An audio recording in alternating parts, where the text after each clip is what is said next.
Исәнмесез укучылар. Бүгенге тема борынгы Спарта дип атала. Спарта полисы үзенең көчле армиясе һәм тәрбиясе белән башка полислардан аерылып торган. Дәрес барышында түбәндәге бүлекләргә тукталырбыз. Спарталылар һәм илотлар, Спарта хәрби лагерь, Спарта тәрбиясе.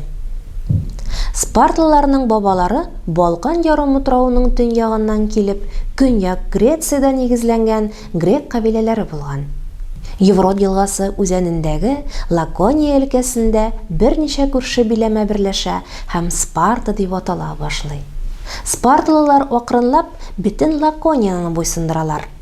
Аның халкын үзләренә эшләргә мәҗбүр итәләр һәм аларны илотлар дип атап йөртәләр.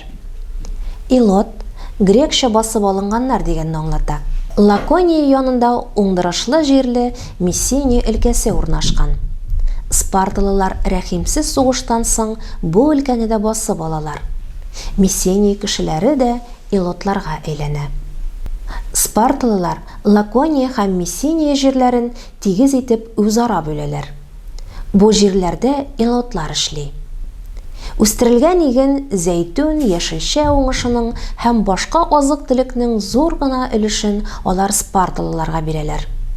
Илотлар Спартада дәүләтнең куллары булалар. Аларга үз авылларын ташлап китү тыела. Укучылар, сез ничек уйлыйсыз? Илотларга карата нинди мөнәсәбәт булган икән? Спарталылар илотлар белән бик тупас һәм рәхимсез мөгамәлә иткәннәр. Мәсәлән, илотларны суқышылмаган шәраб эчәргә мәҗбүр итәләр. Аларны аннары эчкечелеккә нәфрәт уяту өчен яшьләргә күрсәтәләр. Лакониядә һәм Мессениядә илотлар халыкның күпчелеген тәшкил иткән. Аларның баш күтәрүеннән куркып, спарталылар коралсыз кешеләрне кыйный торган булалар. Яшүсмерләрне кулларына кылыч тоттырып, тирә-юньгә йөрергә чыгарганнар. Көндез алар качып торганнар, әтеннәрен юлларында очраган илотларны үтергәннәр. Яш кына ул яшьләр кырларда йөреп, иң көчле илотларны да һәлак иткәннәр. Әлеге гамәлләрне башка халыклар ничек бәяләгән икән соң?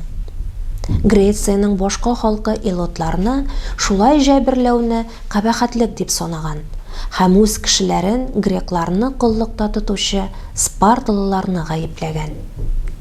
Спартаның ныгытылган диварлары булмаган.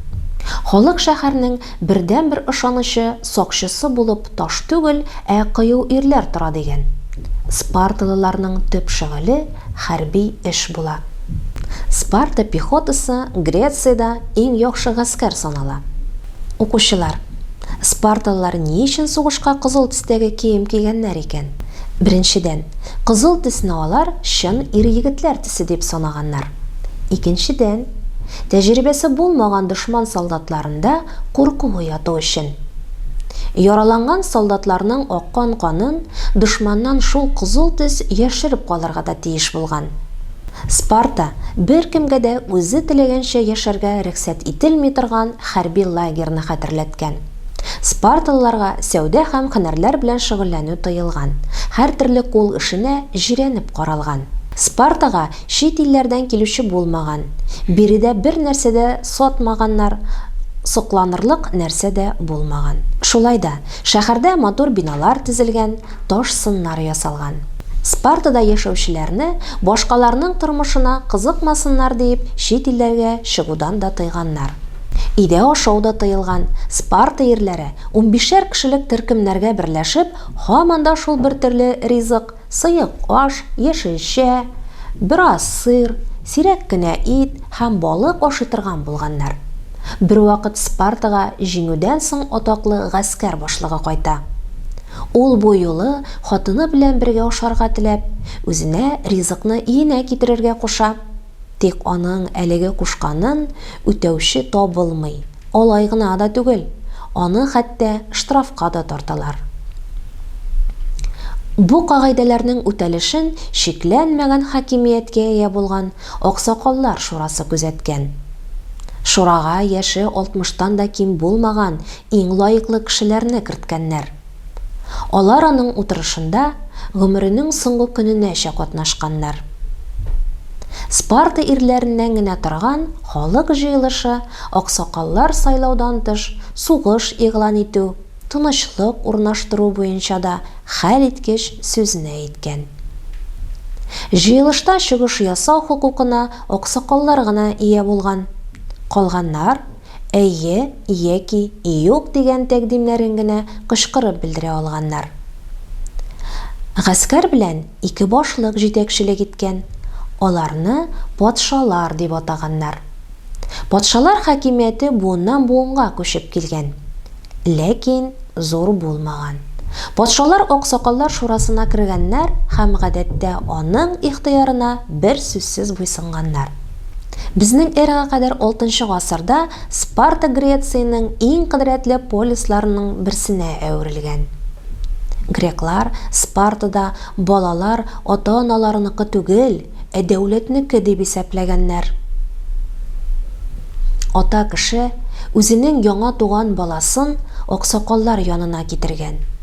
Тегеләр баланы таза һәм нык дип тапсалар, атасына кире кайтарганнар. Әгәр дә чирләшкә икән, аны тау башыннан упкынга ташлаганнар. 7 яшы тулган малайны ата-аналарыннан алып отрядларга биргәннәр. Алар анда бергә яшәгәннәр һәм ашаганнар. Һәр отрядның башына зирәклеге белән аерылып торган, сугышканда калганнардан кыюрак булган кешене куйганнар. Башкалар аның боерыкларын үтәгәннәр һәм җәзаларына сүзсез түзгәннәр. Иң хөрмәтле спарталыларның берсе малайларның төп тәрбиячесе итеп билгеләнгән. Малайларның уенын картлар күзәтеп торган. Алар төрлечә котыртып, малайлар арасында ызгыш талаш һәм сугыш китереп чыгарырга тырышканнар. Һәм кайсының ничек сугышуын, җитезлеген күзәткәннәр. Малайларны авырлыкларга түзәргә өйрәткәннәр. Аларның чәчләрен кыска итеп кискәннәр, ярым шәрә һәм ялан аяк йөрткәннәр. Алар Еврот ярларыннан ялан куллары белән җыеп алган камыштан үзләре үк үргән көрпәгә ятып йоклаганнар. Малайларына үзләре истәмә ризык тапсыннар өчен бик саран ашатканнар. Алар яшелчә бакчаларын басканнар, кеше амбарларын, хәтта храмнардан аллаларга корбан итеп китерелгән ризыкны да талап алганнар.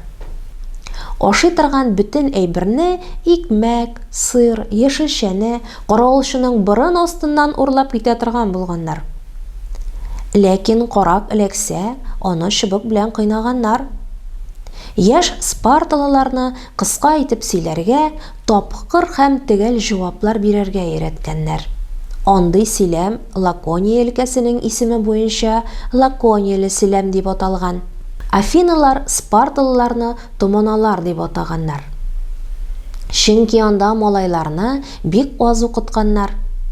Аның каравы, алар бик тырышып гимнастика белән шөгыльләнгәннәр, йөгерү, сикерү, тәлинкә һәм сөңге ыргыту буенча ярышлар үткәргәннәр. Алар флейтага кушылып, сәгатьләр буе хәрби җырлар өйрәнгәннәр. Шушы җырларны җырлап сугышка барганнар. Бу җырларда алар Спарта өчен һәлак булучыларны мактаганнар. Куркакларга ләгънәт укыганнар. Киләчәктә үзләре дә гасырлар буе онытылмаслык батырлыклар эшләргә вәгъдә биргәннәр. Борынгы Спарта темабыз шуның белән тәмам. Без сезнең белән практик өлештә очрашырбыз.